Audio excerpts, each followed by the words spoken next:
Kembali di channel Adu Penalti. Kali ini kita bakal bedah tuntas pertandingan debut era baru Timnas Indonesia waktu ngelawan Saint Kitts and Nevis. Oke, coba deh kita bayangin bareng-bareng ya, suasana di GBK malam itu. Ini tuh bukan sekedar pertandingan uji coba biasa loh. Ini panggung pembuktian. Semua mata, semua kamera, semua harapan itu tertuju ke satu orang baru di pinggir lapangan, John Herdman. Debutnya sebagai pelatih Timnas langsung di kandang sendiri, di depan puluhan ribu supporter. Wow, tekanannya pasti luar biasa. Pertanyaannya kan cuma satu, racikan pelatih baru ini bakal langsung nyetel nggak sama tim? Dan jujur aja ya, 10 menit pertama tuh sempat bikin deg-degan. Timnas kita kelihatannya agak kaku, kayak masih nyari-nyari ritme permainan mereka gitu. Bola malah sempat lebih banyak dipegang sama Saint Kitts and Nevis. Malah mereka sempat dapat peluang duluan gara-gara ada miskomunikasi dikit di belakang. Untungnya masih aman, belum ada drama, ya kayak mesin diesel lah, butuh pemanasan dikit. Nah, satu hal yang langsung kelihatan dan bikin menarik tuh formasinya. John Herdman nggak pakai nunggu-nunggu, langsung pasang skema 3-4-3 yang super ofensif.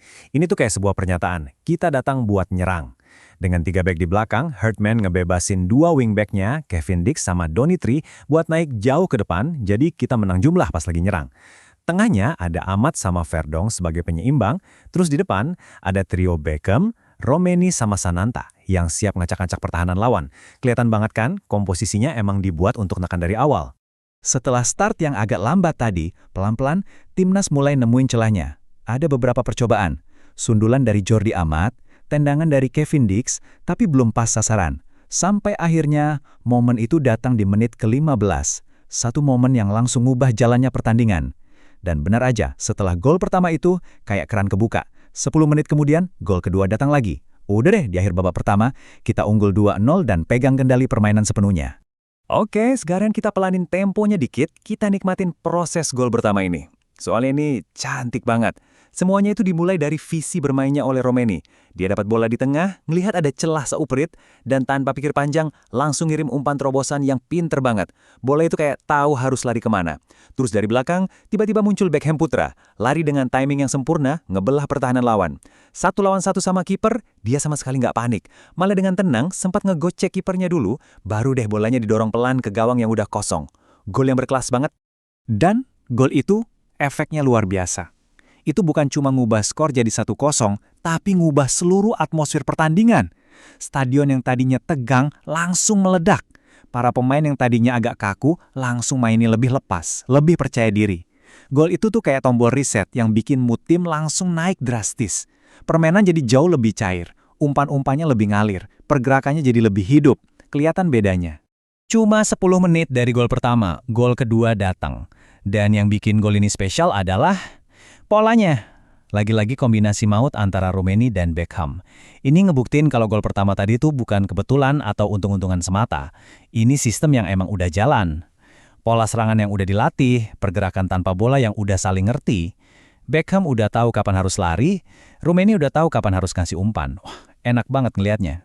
Kalau Beckham Putra itu bintangnya dengan 2 gol, nah ada satu nama yang jadi arsitek di balik itu semua, oleh Romeni. Dengan kontribusi 1 gol dan 2 assist malam itu, perannya fundamental banget.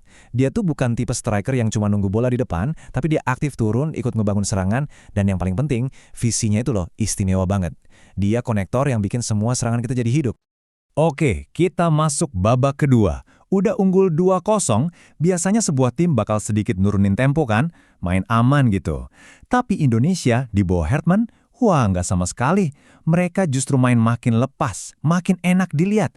Kontrol permainan bener-bener dipegang penuh. Bukannya main aman, mereka malah terus neken. Seolah-olah skornya masih 0-0, dominasi total. Dan dominasi itu berbuah hasil lagi di menit ke-52. Kali ini dari situasi tendangan sudut, bola sempat liar di kotak penalti, terjadi kemelut, jatuhnya pas di kaki siapa lagi kalau bukan Romeni. Setelah tadi sibuk ngasih assist, sekarang giliran dia yang eksekusi. Gol ketiga. Ini kayak paket lengkap dari dia, bikin assist jago, nyetak gol juga bisa. Performa yang komplit banget. Sampai di titik ini, sidik jari permainan dari John Hartman udah kelihatan jelas banget.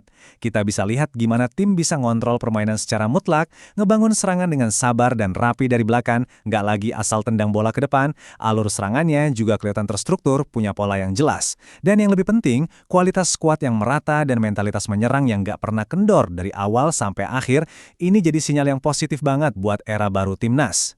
Nah, ngomongin soal kualitas skuad yang merata, ini buktinya.